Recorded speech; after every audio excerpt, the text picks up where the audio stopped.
Here we are at Cooper MMA. I'm Mark Gilston, this is my friend Chris, and this afternoon I'd like to talk about Sumi Gaeshi, the corner reversal. This is one of the great sacrifice throws in Judo. It's an extremely useful throw, very powerful technique. There are a number of different ways of doing it. Classically, you throw yourself with both feet in the center between your opponent's legs.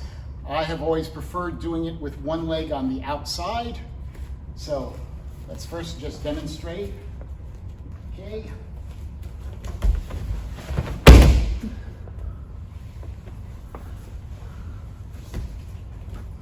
All right, so the key points of this technique, it's hard to do these sacrifices in slow motion, but I'm going to try.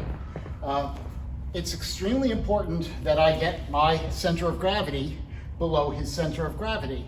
So one of the biggest mistakes people tend to do is they'll try and do Sumi Gaeshi out here, pulling your partner towards you. You don't want to do that. I want to pull him up, just like for a hip technique, but I want to get my center of gravity right smack between his legs. So when I'm coming in, I step in deep, I drop down, and you'll notice that his leg is way, way up high on my thigh. Okay, this catches him in the same position. It's between his knee and his butt, a little closer to his butt. I do not want to kick him here. That's not nice, but people do it all too often. So it's here.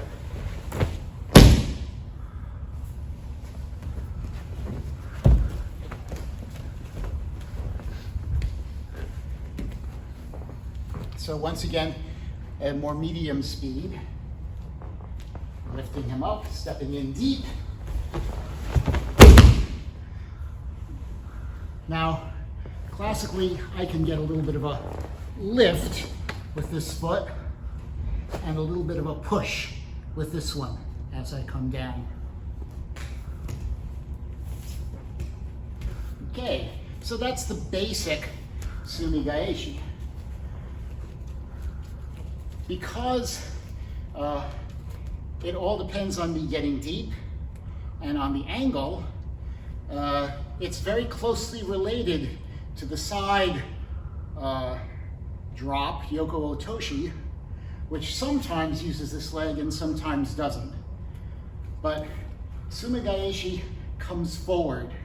Yoko Otoshi is completely sideways. So it's not as high flying a throw.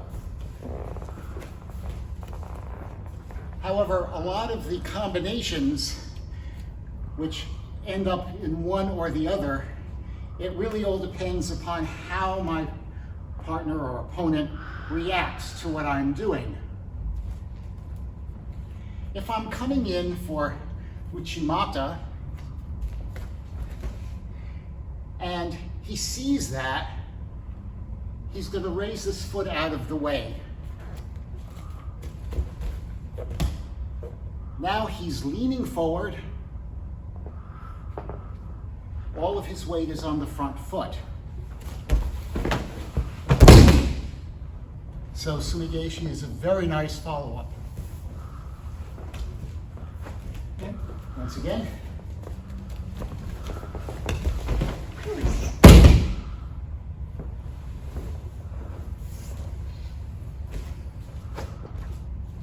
So I'm pushing him, trying just a little bit, trying to set up some kind of technique like Harai Tsuri Komiyashi. And I feel that little bit of resistance.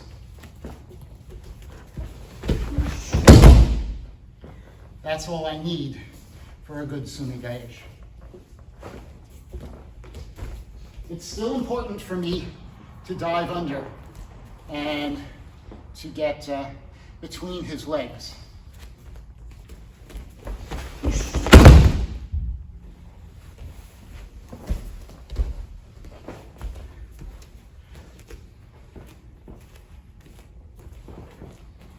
if we're going around in a circle of some sort, and so maybe I'm thinking of a Kuriashi Barai,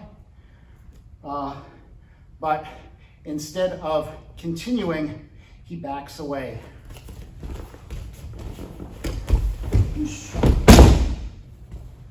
Once again, close the distance, and you've got Sumi Gaeshi.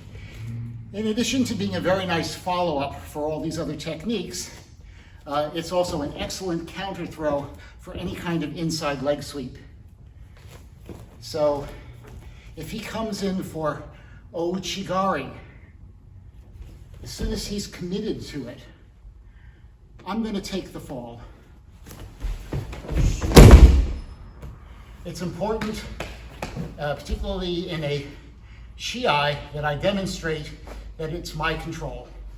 So it's very important for the assisting leg to sweep, to show that it was my technique and not his, even though he initiated it. So even if his Ouchi is extremely good and effective, I'm still going to be able to use the fact that he's throwing me, to take control and throw him.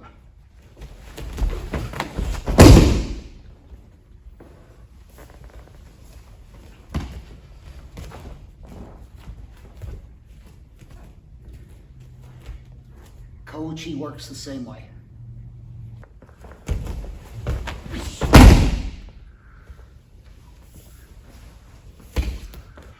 The same principle works for outer sweeps, but you can't do Sumi Gaeshi. So if he's trying to do Kosoto Gari,